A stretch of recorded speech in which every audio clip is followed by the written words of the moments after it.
Good morning, Outliers. Welcome to today's Outlier Live, where we cover the biggest headlines of the day and what the AI trading data has to say about it. Our top story of the day is Tesla takes down another competitor. It never, ever ends. If you are trying to build an EV car in this market, you're toast. Just buy a Tesla. And then there is a shark who is saying that there's not going to be a housing crash. No. It's quite the opposite. There's going to be a housing explosion. And not with prices going down, but with prices soaring higher. Tune in for all that and more on today's Outlier Live. Top story of the day, Tesla kills another competitor. This EV maker is slashing prices as it tries to avoid bankruptcy. Okay, so I am a Tesla owner and a Tesla fanboy, and this weekend, my car got a software update. I believe 2024.3.6. I believe that's what it was. Now, I didn't think anything of it. It happens all the time. No big deal. But then my older son wanted to go to the mall for his birthday yesterday, and we're pulling into the mall, and then on the screen of the car, I noticed something new. It was showing all the parking spots, and then it was like, pick a spot and then click this button to auto park. And I'm like, wait a minute, what just happened? Say what? I never even like practiced this beforehand. I'm going through the mall parking garage there. I click the button and it puts the car in reverse, spins the wheel one way, spins the wheel the other, and then we're moving into the spot. There's a concrete barrier on my left side, a car on my right side, lines it up perfectly the very first time. I looked at my wife and I was like, that was really cool. I did not even know this was coming.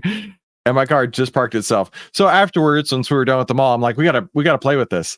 So we go like in an area where there are no cars. And so I'm, picking a spot and letting it take us to the spot. And I was like, okay, what about if it's ahead of me? Will it still back into the spot if it's ahead of me, or will it pull forward? So no, if it was in front of my car, it would still show up on the screen. I would pick that spot. It would pull forward up to where it needed to go and then back into the spot. And I was like, this is so cool. My car just got an upgrade. I didn't have to pay anything for it. It just showed up. That's the level of competition you have to deal with if you are any sort of car maker right now, right? People don't want an EV. People want Teslas. That is the reason why, because they get better every day almost. All the time I turn around, my car is getting better and better and better. Hey, thanks for watching live. Watch channel DE. Thank you so much for tuning in live.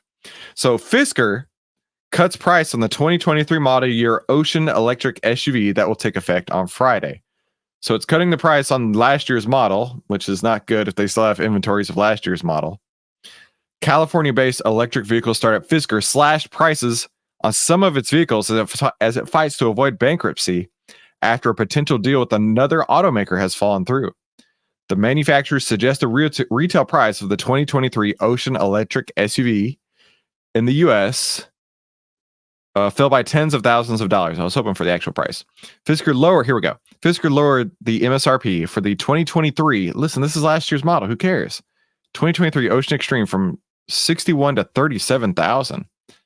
The 2023 Ultra trim will be priced at $34,900, down from $52,000, and the Sport will go at $25,000 from $38,000. So like it's a fire sale, right? That's like clearance, 95% off. Come get your cars before they're gone kind of sale, right? The company said that some of its Ocean vehicles have as much as $7,000 worth of additional options that are included in the discounted prices. And so they said in a statement, it's strategically positioning the all-electric Ocean SUV to be a more affordable and compelling choice, completely competitively available to EV buyers in the broadest possible market, and constantly improving by frequent over-the-air updates. Oh, like we were just talking about, right? But still, analysts say the company could fall victim to bankruptcy. It's sad to see any company go bankrupt, but we expect to see more of them in the EV space. Yeah. Oh, here we go. This is exactly what I've been saying for ages. At the end of the day, it's unclear whether people actually want EVs or they simply want Teslas. That's what I've been saying. People don't want EVs. They want Teslas because Tesla is a brand, a lifestyle, and an ideology. right? I mean, this person clearly is a Tesla fanboy like myself. But the point is, right? Yes, this car is available, but people don't want it. Yes, the Hummer EVs are available, but people don't want them. I did see, I'd seen a couple Hummer trucks, but this weekend I saw the first Hummer SUV. Man, that thing is huge, giant. But also like the Cybertrucks, right? I've seen a few of them around where I live. And it was last week. I was after church. We're driving by the Tesla delivery center where I picked up my car, and my son saw, like out of the corner of his eye, he goes, Cybertruck. So we pull over to the Tesla delivery center, and he and my nephew get out, and they're all running around taking pictures with their phones. They're like, "Oh my God, it's a Cybertruck!" And I'm like, "Dude, this thing is so cool, right?" And that's the deal with Teslas. They are heads and shoulders above everybody else at any shape and time. And in all reality, nobody wants an EV. They all want Teslas. And it's really funny to see, like, I'm not the only person who's saying that. There really is a lot of people talking about that. Watch Channel DE, is Tesla a good pick at the moment? Prices are going down. Well, let's take a look at the AI trading data. Thank you for that segue there. Taking a look at the AI trading data on Tesla, we actually see a buy signal just a couple days ago, March 25th. So about a week ago, we got a buy signal on Tesla. Now, let's look at the performance history on this. Yeah, look at this. 1,059% returns following these outlier signals, right? This is crazy. So I got to tell you, we are in the very last week of this promotion. It will go away forever, period. If you don't get this, you will permanently miss out on this. We will never offer this again. We have a lifetime deal that you can get right now over at OVTLYR.com, OVTLYR deal.com. That way you can get your hands on these AI trading signals, just like this Tesla one that has shown historically to have a 1,059.6% return. So head on over to OVTLYRdeal.com quick. I'm telling you, this is the last week and it will never, ever be offered again. Let's see what the internet has to say about Fisker basically slashing their prices to go out of business. MKBHD should be forced to buy at least one. You break it, you buy it. Okay. So the story on that. So this is Marquez Brownlee. He did a review. So he has a huge tech channel, but he also talks about cars on a different channel that he has. And I've watched a few of them. But this one in particular, he talked about this car, the Fisker Ocean, how it was literally the worst car he's ever driven. Yeah. And so this person's saying, look, you break it, you buy it. You broke this company. You should buy the company, I guess. The saddest thing about the Fisker was that one phone call they made to the owner of it who lent MKBHD his car. Yeah, that was a big mistake. And this person says, hey, listen, there's no warranty after they go bankrupt, so nobody is going to be buying these cars. Now, what about you? Let me know in the comments. Are you going to be buying these cars at a huge discount? I'll tell you what, not this guy.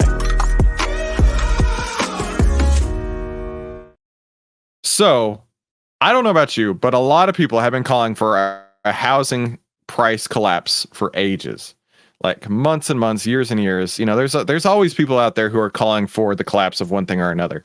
But Barbara Corcoran of the Sharks, right, one of the Shark Tanks, that's her right there, is saying housing prices are about to go through the roof.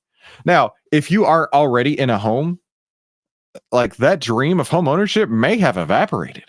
It's been absolutely crazy, right? I've talked about this before, but if I were to buy the home that I live in today, with interest rates being higher, with the price appreciation for when I bought it, and I only bought it in 2016, so I've only been in it for 8 years at this point. It'll be 8 years in about 3 weeks. So yeah, it would cost more than 3 times as much per month to buy it, right? I'm talking my mortgage would be nearly 3, almost 4 times as high if I were to buy it today versus what I did 8 years ago. And a lot of people are outside of this market looking in going, man, if only I had bought a house 8 years ago, right? Or if only I'd bought a house 20 years ago. And so a lot of people are really struggling who want to be in this housing market. And they're like, oh man, dear Lord Jesus. Now, I'm not actually praying for this. Please let the price come down on all of these houses so I can buy one. That's what people are saying, right? But Barbara Corcoran saying, hey, houses are about to go through the roof. When the Fed lowers rates, people will come out and buy. Now, that's another question here. Do you think the Fed's going to lower rates? I have the privilege to work with lots of financial institutions, doing lots of consulting with them. And that is my current thesis right now. We have a very disjointed economy because people want to tell you how great things are, right? Those in charge will tell you how jobs are growing like crazy, tell you how inflation's come down so much. They'll tell you how happy the consumers are. But when you look under the surface, everything's a wreck, right? We've got the job numbers. If you actually look at the job numbers and watch them and pay attention, and I talk about this on the show all the time, so just follow along. If you actually watch, they have revised the numbers down almost by the entirety of every month's gains for ages. So for example, if they say we've gained 150,000 in March, they're going to quietly revise down February to say we actually didn't gain 150,000 in February. We might have gained like 25,000 or so. And that cycle just repeats over and over. And at the end of last year, they were off by 400,000. They had revised off 400,000 jobs at the end of 2023. And they want to continue to tell you that, hey, this is the greatest economy of all time. And that's why people are out there swiping their credit cards because they're happy to go and spend. But we all know the truth is that everything costs more. And a lot of people are really struggling. So in order to buy groceries, in order to afford their daily lives, people are having to rack up debt in a way that they never did before. And now credit cards are hitting the highest levels they've ever been, ever, with rates that are the highest they've ever been on credit cards, right? And then inflation, you want to get me started on that soapbox? Good gravy. Yes, inflation is down from its peak of 9%. But inflation at 3% still means that prices are rising. They're just not rising as fast. That's the part that really grinds my gears, is they want to tell you inflation's fixed. Everything's back to normal. What are you complaining about? Inflation is not fixed. It may be slowing down, but it's just like if you were punching the gas all the way down and then you let off the gas, you're still pushing the gas. At no point have you ever touched the brake. Prices have not started to come back down. So I have a lot of impetus in saying that and that's just the beginning, right? Don't even get me started on delinquencies and things of that nature, which are hitting highs not seen since 2008. Okay, I'm going down that road. Not seen since 2008 during the midst of the financial crisis yet. What crisis? What crisis is there? Why are we having so many defaults? Why are we having so many people declare bankruptcy and have delinquencies when there's no crisis? Well, like, what are you guys even talking about? Everything's fine. So yeah, I do think the Fed will lower rates before they raise rates again. And that's what Barbara's saying here, is that once rates go down, people are going to be able to afford more of a home for sure. So they're going to be looking to buy. I can't explain the rates going up or down. That's not my ballywick. But I can explain is if rates go down just another percentage point, that's what I'm hoping for, prices are going to shoot through the roof. She's talking about home prices. Everyone will come out and buy. There'll probably be 10 buyers on the sidelines waiting for interest rates to come down that are actually active in the market. So everybody's going to be watching the market. I think she's exactly correct. Exactly correct. That's what I've been saying, right? There's so many people who want to be in the market, but they can't because they're priced out. And that was the whole point of raising rates. Hear me out. Let's do a little economic theory 101. When the Fed decides to raise rates, right? Everybody across the board is raising their rates because of that. Now, when they say, I could have bought a house at 3.5%, but rates have doubled, let's say up to 7%.